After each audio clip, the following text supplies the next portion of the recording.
నమస్తే అండి, welcome to Guntur రుచులు. ఈరోజు అయితే ఇక్కడ రెసిపీ కాకరకాయలతో కాకరకాయ ఫ్రై అండి.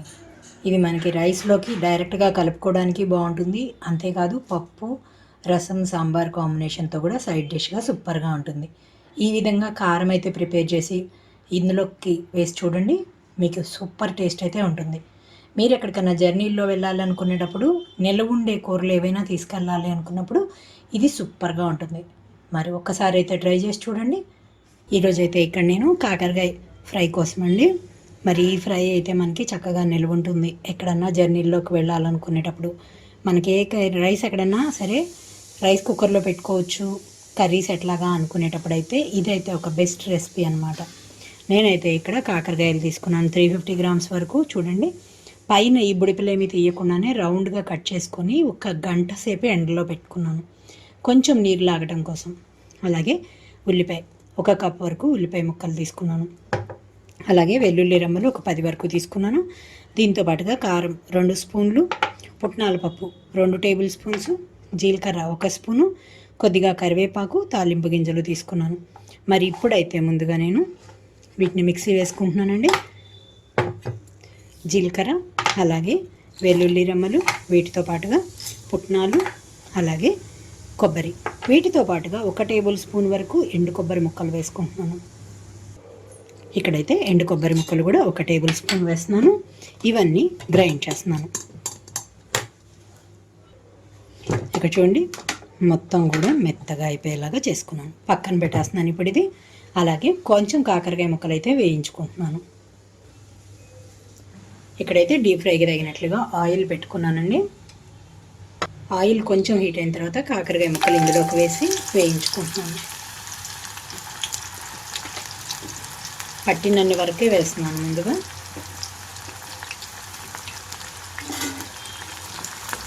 మీడియం ఫ్లేమ్లో ఉంచి ముక్కలు 3 వంతుల వరకు ఉడికిపోయేలాగా చూసుకోవాలి. నేనైతే మీడియం ఫ్లేమ్లో పెట్టి వేయించుకుంటున్నాను. మధ్య మధ్యలో 2 వైపులా కలుపుకుంటూ ఉంటున్నాను.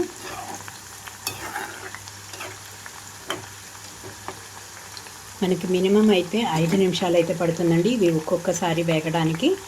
నేను ఇప్పుడు వేసిన అయితే 5 నిమిషాలు ఖచ్చితంగా పడుతుంది. మళ్ళీ రెండో ట్రిప్లో వేసినవి కూడా అలాగే. మీకు ఒక్కసారిగా పాన్లో పడితే మొత్తం వేసుకోవచ్చు. ఇక్కడ చూడండి, 5 నిమిషాల తర్వాత ముక్కలన్నీ 3 వంతుల వరకు ఫ్రై అయిపోయినాక వీటన్నిటిని ఒక ప్లేట్లోకి తీసేసుకుంటున్నాను.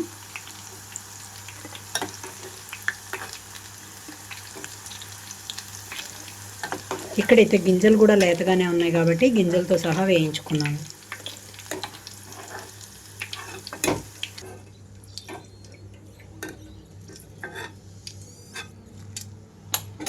అలాగే మిగిలిన ముక్కలన్నిటినీ కూడా ఇలాగే వేయించేసుకుంటున్నాను.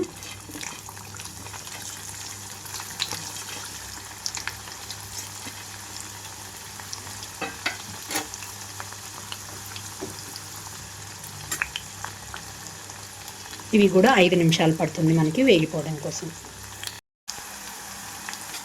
ఇక్కడ చూడండి, ఈ ముక్కలు కూడా 3 వంతుల పాటు ఫ్రై అయిపోయినాయి.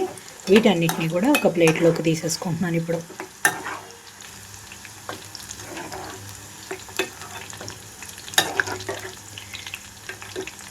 ఇప్పుడు ఈ నూనె అంతా మనకు అవసరం లేదండి. కొంచెం నూనె అయితే వేరే బౌల్లోకి తీసేసుకుంటున్నాను.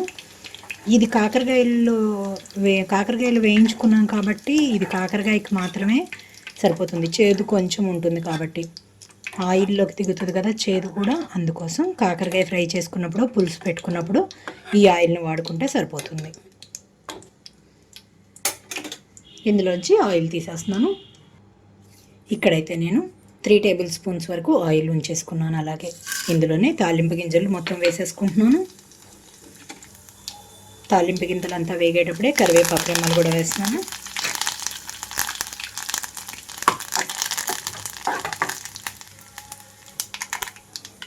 ఈ తాలింపు అంతా వేగేటప్పుడే కొంచెం ఇంగువ కూడా వేసుకున్నాను ఇందులోనే. ఇప్పుడు కట్ చేసి పెట్టుకున్న ఉల్లిపాయ ముక్కలు మొత్తం వేస్తున్నాను. ఉల్లిపాయలు అనేది మీ ఆప్షన్ మాత్రమేనండి. కొంచెం రైస్లో కలవడానికి కావాలి అనుకుంటే ఉల్లిపాయలు మాత్రం కంపల్సరీ. ఇక్కడ నేను ఉల్లిపాయలు పూర్తిగా వేగే వరకు ఇలా ఉంచేస్తున్నాను. ఇక్కడైతే మీడియం ఫ్లేమ్లోకి టర్న్ చేసుకున్నాను. చూడండి 3 వంతుల వరకు అయితే ఉల్లిపాయలంతా వేగిపోయింది. ఇప్పుడు ఇందులోకి నేను పసుపు కొంచెం వేసుకుంటున్నాను.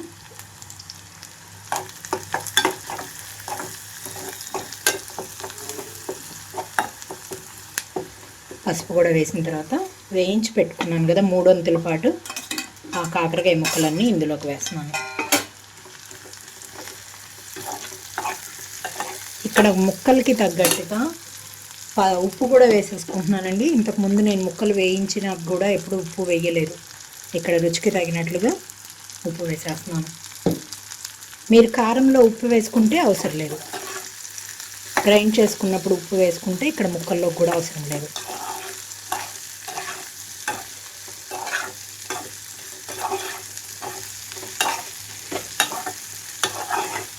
రెండు 3 నిమిషాల పాటు వేయించుకుంటున్నాను. ఇక్కడ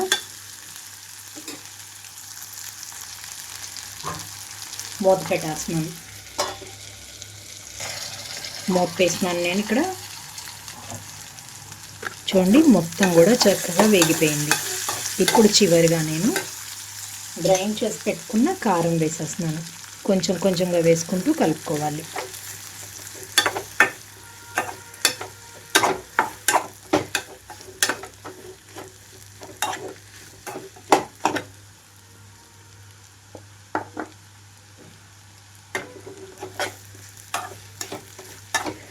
కాకరకాయలు కట్ చేసుకొని కొంచెంగా ముక్క నీరు లాగేసి ఉంటే చాలండి, చాలా త్వరగా అయిపోతుంది ఫ్రై కూడా.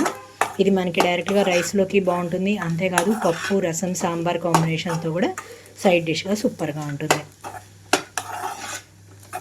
చేదుగా తినాలి అనుకునే వాళ్ళకైతే ఇది మంచి బెస్ట్ రెసిపీ అండి. అంతేకాదు డయాబెటిక్ పర్సన్స్కి ఎవరైనా సరే కాకరకాయ జ్యూస్ తాగాలి అనుకునే వాళ్ళకి అమ్మో చేదు బాగా అనుకుంటే ఇలా ట్రై చేసి చూడండి. అంతగా చేదుగా కూడా అనిపించకుండా చిరు చేదుగా ఉంటూ సూపర్గా ఉంటుంది. ఒక నిమిషం పాటు ఇలాగే ఉంచేసి స్టవ్ ఆఫ్ చేస్తున్నాను. ఇంకా స్టవ్ ఆఫ్ చేస్తున్నాను. సర్వింగ్ బౌల్లోకి తీసేసుకుంటున్నానండి. చూసారు కదా కాకరకాయ ఫ్రై రెడీ అయిపోయింది. మరి ఇంకెందుకు ఆలస్యం, మీరు కూడా ట్రై చేసి చూసి మీరు మీ ఒపీనియన్ అయితే కామెంట్ బాక్స్లో పెట్టండి.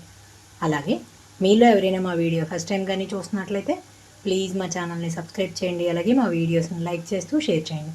పక్కనే ఉన్న bell icon all option click చేస్తే మేము ఇచ్చే వీడియోలన్నీ మీకు నోటిఫికేషన్స్ వస్తాయి. Please encourage me. Thank you for watching. Thank you.